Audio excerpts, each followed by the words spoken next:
But right now, we have the woman of the hour, the beautiful Jessie Smart. Oh, come on down. You're right on time. We have the beautiful Jessie Smart, and she will be talking to you today about the process of when one's body passes away, that physical process, and to give you an insight of the care and attention and what happens with that. So with no further ado, we have the beautiful Jessie Smart. Thank you, Courtney. I'm very nervous, so I'm just going to read off my notes. So if you see me look down, it's because my notes are just here. But what happens after we die? Every single person, granted, has had this thought once. It's usually more of a spiritual or physiological question. What is the meaning of life? Is there an afterlife? Do we move on to something else? But for the literal perspective, that's what I can help you through. Working within all aspects of the death industry over the past 10 years has given me an insight like no other. From cemeteries, crematoriums, from collecting bodies to working alongside coroners and other morticians, I've seen it all. And what I've learned about death, while it's final, it's also incredibly structured. So, where do we begin? The final moments. It usually starts with a call. A death has occurred at home, in a hospital, on a street, in a care facility, due to suspicious circumstances. This person is no longer with us, and now a team of professionals is set in motion to take over. The body collector. The first on the scene of many cases after the police or ambulance is the body collectors, also formerly known as transfer technicians or removal officers. Our job is to remove the deceased respectfully, often while grieving families are still present. We check identifications, secure the body, and transfer it either to the mortuary, a funeral home, or the coroners, which is also known as the Department of Forensic Medicine. This stage is about dignity and discretion. I've always held this job in such high regard due to the fact that once you arrive on the scene, the deceased loved ones are full of grief and yet are expected to hand their loved one over to you, a complete stranger. I always found this unspoken trust incredible, especially when it comes to parents handing over their babies or children. I've spent many hours on the floor with grieving mothers who have completely saturated my shirt in tears, assuring them that I would take the utmost care and respect of their children. It was such a privilege going out to each and every call. From crime scenes, the mood, however, is one of pure adrenaline.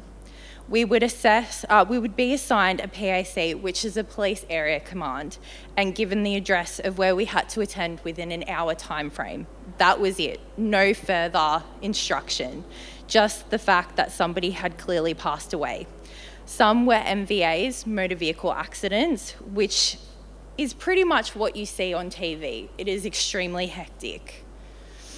Especially if we got to the scene quickly, emergency services would still be trying to get the deceased out of the vehicle, or family would turn up on the scene completely frantic, wanting to find out what had happened to their loved ones. It was extremely fast-paced, and you needed to have your professionalism on full ball at all times. We would also have suicides, which were always such a somber feel, and every room you went into was extremely hot. Even though most people tend to think going to a deceased, it would be very cold, and whenever we would go in there, it was just, you'd sweat, basically. We deal with everything from drug overdoses to high volatile environments and collecting inmates from the jail who have passed away as well. The mortuary clerk at the Coroner's office, Department of Forensic Medicine. If the death was unexpected, suspicious, without clear cause, or a doctor was not willing to sign off on the death certificate, the body will go to the coroners. Here, the mortuary clerk plays a vital role in documentation, identification, and legal compliance. We track each individual, logging personal items, recording admissions, coordinating with police and next of kin. We were also in charge of the police reports, which are the P79As, and writing them up for our pathologists to review the next morning.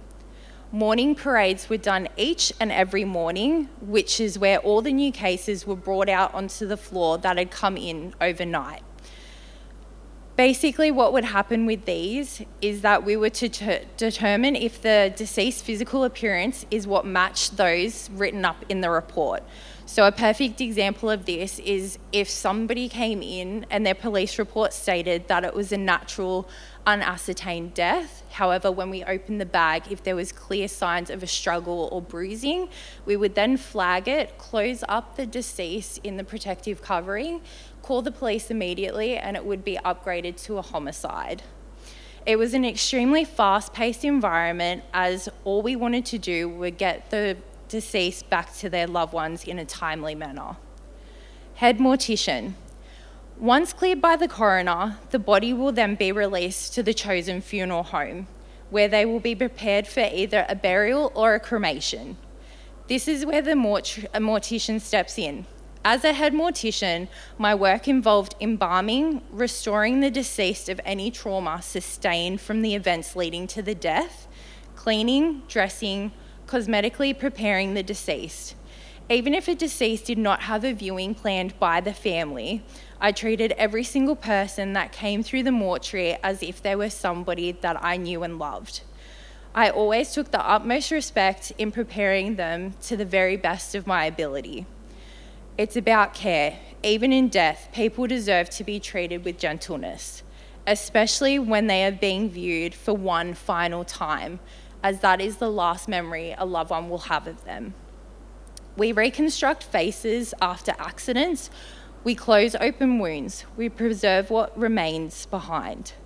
This work requires both science and compassion, because our goal is to give the families the peace of that final image. The crematorium. If cremation is chosen, the body is sent to us at the crematorium. Cremation is a highly regarded process. Each step must be verified, identification checks, authorizations, and witness permissions when requested. Crematorium technicians manage the cremation chamber, ensure everything is correctly labelled, and eventually the process of the remains to be turned into ashes. People often don't realise how much care is taken to ensure that the ashes returned are truly and solely those of the loved one. The process as well is something of almost mystery. I remember as soon as anybody would find out that I worked at a crematorium, the first question I would be asked is, so, do I actually get the person back? So I thought I would dive into this and actually tell you the step-by-step process as well. So the nameplate on the coffin or casket of the deceased is always taken off. Throughout the whole process, there is a little slot, and that will go in to make sure that we are fully tracking that person. The cremator must be at a certain temperature, depending on who is going in. So a perfect example of this is if it's a child or a baby, the temperature must be lower. If it's a fully grown adult, the temperature will be higher. So when the cremator gets ramped up and the chamber goes in, basically what happens is a fireball will start. So if it's at a higher temperature and you've got a very small casket, it will actually flip it. So this is a vital part of the crematorium process. Once the deceased has finally finished this process, the chamber is opened, and the cremation tech will then have a specialised rake or scoop designed to handling hot materials. We also wear fireproof gloves. We rake the remains into a chamber, which is called our chute, where predominantly the bone fragments will go into the cooling station. Once in the cooling chamber, again, the nameplate will be moved. Then we go to the sorting chamber. This is where if you have any hip, knee replacements, any metal screws or anything like that within your body, they are left behind during the cremation process. So we will then pop them into a special designated bin. Also regarding some people with their religion as well, they like to come in and actually pick up a bone from the deceased and it will go into a special box. Again, it doesn't have to be a religious kind of process. Many people have asked for that as like a final piece of their loved one. So they're welcome to come into the crematorium once we're up to this stage. Once we've sorted through everything, the ashes will then go into another chute. This is called our crusher.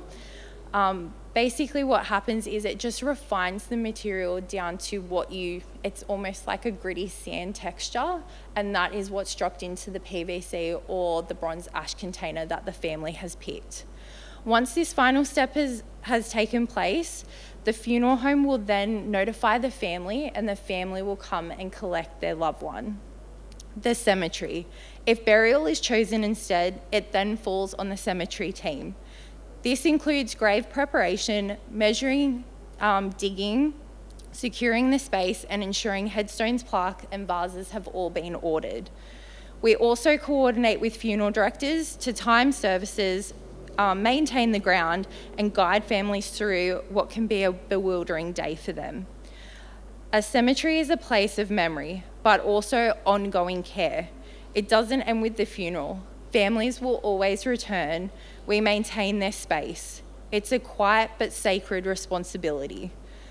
My time as a family service advisor, administration supervisor, dig crew and ground crew, I have seen the whole process from start to finish for the cemetery side of things. I've spent many hours with families waiting for signs to assure them that they have picked the right resting place for their loved one. My whole time within this industry, I've witnessed so many unexplained things, which has truly made me at peace with the whole death process. It truly is nothing to fear. For I truly believe after our final breath here on earth, it is not over. It's merely just a different entity. Why it matters. Across each of these roles, whether it's collecting a body at 3 a.m. or guiding a family through the process at the Coroners, we hold space for their grief. The death industry is often hidden, but it touches everyone every single day. What we do seems procedural, but from behind all the forms, every body bag, every grave is a story, a family, a person once alive. So to answer the question, what happens to us after we die? We are cared for. By strangers, yes, but by people who understand the weight of the moment. People who ensure our last chapter is treated with respect, precision, and humanity. Although the spirit has moved on, the body, what is left behind, is never just a task. It's a responsibility, one we take in the death industry and carry with reverence every single day. Thank you.